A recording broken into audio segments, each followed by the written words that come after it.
दोस्ती जिंदाबाद जिंदाबाद जिंदाबाद इनकलाब जिंदाबाद जिंदाबाद जिंदाबाद इनकलाब जिंदाबाद जिंदाबाद जिंदाबाद हमारी एकता जिंदाबाद जिंदाबाद जिंदाबाद हमारी एकता जिंदाबाद जिंदाबाद जिंदाबाद हमारी एकता जिंदाबाद जिंदाबाद जिंदाबाद Free, free Palestine! Free free Palestine Free, free Palestine! Free free Palestine Free, free Palestine! Free free Palestine Free, free Palestine! Free free Palestine From the river to the sea. Palestine will be free! From the river to the sea.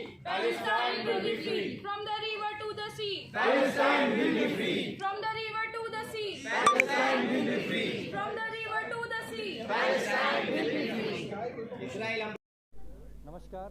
आज जो देश का सबसे बड़ा जो मुद्दा है वो फिलिस्तीन और इजराइल के वर्ल्ड वार को लेकर कहीं ना कहीं चर्चा में। आप देख सकते हैं जो यहाँ पे all India peace and solidarity organisation and India Palestine solidarity forum के द्वारा आज यहाँ पर एक मीटिंग का आयोजन किया गया। पब्लिक द्वारा मीटिंग रखी गई है कि जिस तरीके से जो इजराइल है कहीं ना कहीं फिलिस्तीनियों पर हमला किया जा रहा है, उसी को लेकर आज यहाँ पर मीटिंग का आयोजन किया, जिसपे जो देश के बड़े जो विद्वान हैं कहीं ना कहीं जो इस फोरम से जुड़े हुए लोग हैं वो यहाँ पे मौजूद है। हम उनसे बात करेंगे। जो इस फोरम के जो प्रेसिडेंट है वो यहाँ पे खुद मौजूद है हमारे साथ बात करने के लिए। आइए हम बात करते हैं उनसे, क्या इस मुद्दे को लेके वो मुंबई में किस तरीके की जो पहल है वो शुरू की गई है। सर, सबसे पहले तो आप बताइए कि जिस तरीके से आज इस मीटिंग का आयोजन किया है, क्या मुद्दा है और मुंबई में कहाँ इस मीटिंग को लोगों के बीच में रखा जाएगा? नहीं, मुंबई में तो हम हर जगह करेंगे।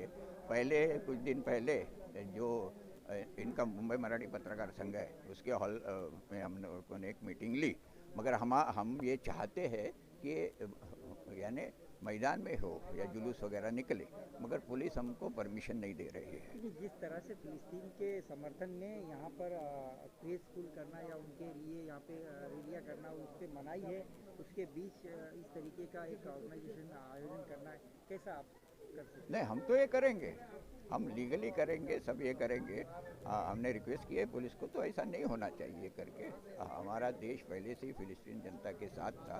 फिलिस्तीन लिबरेशन ऑर्गेनाइजेशन हो या फिलिस्तीन की आज़ादी के बारे में सबसे पहले हमारा देश था, इसी से हम चल रहे हैं। और ये जो जुल्म हो रहा है, यानी जो बम्बार्डमेंट हो रहा है, तो कोई चुप नहीं बैठ सकता है ना।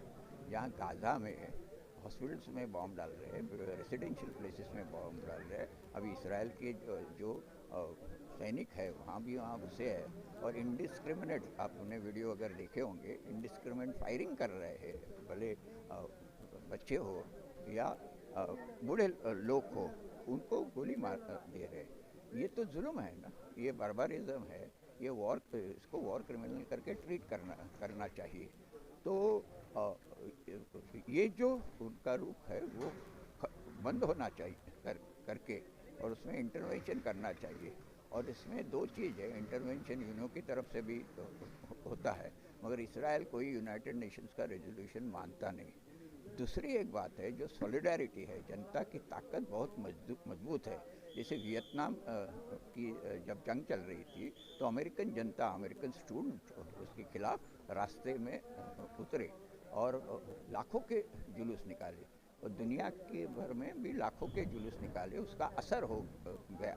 वैसे ही आज भी दुनिया की जनता इसके समर्थन में उतरी है। तो हम मुंबई के लोग हैं, मजदूर परंपरा है, हम भी ज़रूर उतरेंगे। ये शुरुआत है, अच्छा प्रतिसाद आपको मिला है, तो ये सॉलिडारिटी जो कैंपेन है वो हम चालू रखेंगे और ज़रूर उसमें कामयाब होंगे, और हम फिलिस्तीन जनता के साथ है। Thank you sir, thank you. Israel फिलिस्तीन के मुद्दे पर हमारे साथ बात करने खुद तुषार गांधी जी मौजूद, जो गांधी जी के पौत्र हैं और कहीं ना कहीं जो देश का मुद्दा होता है उस पर अपनी बात रखते हुए नजर आते हैं हमेशा। सर, क्या कहेंगे इस तरीके की जो बात है, आज सपोर्ट में आने के लिए आज यहाँ रोड पे आना पड़ रहा है, लोगों को जमा करना पड़ रहा है फिलिस्तीन के लिए, सर क्या कहना चाहेंगे आज? नहीं, ये बहुत ज़रूरी है, क्योंकि जहाँ जहाँ अन्याय के खिलाफ न्याय की आवाज़ उठती है, वहाँ हमारे जैसे सारे लोगों ने इसमें जिसका न्यायिक अधिकार है उनके साथ खड़ा रहना बहुत ज़रूरी है। जिस तरह से बापू ने कहा था 1930 में कि I want world sympathy in this battle of right against might, वो आज फ़िलिस्तीन के लिए एकदम से पर्याप्त एक बात है। फ़िलिस्तीन के साथ पूरे मानवता की हमदर्दी होना ज़रूरी है और इसीलिए हर जगह से फ़िलिस्तीन के समर्थन में आवाज़ उठना बहुत ज़रूरी है। सर 2024 का चुनाव आने वाला है और देश की राजनीति कहीं ना कहीं बंटवारे के तौर पे की जा रही है। क्या लगता है फिर वापस बीजेपी सत्ता में आने के लिए जो कम्युनल राइट है हिंदू मुसलमान करके सत्ता में आने का सुख भोगने की कोशिश कर रही है? बिल्कुल की जा रही है और ये चिंता का विषय है कि चुनाव के पहले वो इस तरीके से हमारे देश में कितनी और फूट डालेगी। इसके लिए जनता को सतर्क रहना बहुत ज़रूरी है और इनकी साजिशों का पर्दाफाश करना उतना ही ज़रूरी है। सर एक लास्ट सवाल है, जिस तरह गठबंधन बनाया गया है, इंडिया गठबंधन को लेके गठबंधन तैयार किया गया पूरे देश में, क्या लगता है कि गठबंधन अगर पार्टी के तौर पे लड़ेगा या देश को बचाने के लिए लड़ेगा तो कितना सक्सेस हो सकता है अपने मिशन में? पार्टी की तरीके तौर पे लड़ने जाएगा तो ये गठबंधन सफल नहीं हो पाएगा। ये गठबंधन ने इस बार ये समझना चाहिए कि इस बार इस राष्ट्र के अस्तित्व का सवाल है, पार्टी का सवाल नहीं रहा है अभी। तो पार्टी की जो ज़रूरतें हैं, पार्टी की जो चाहत है पावर की, वो छोड़ के राष्ट्र के हित के लिए काम करना बहुत आवश्यक है और ये इंडिया गठबंधन ने सोचना पड़ेगा।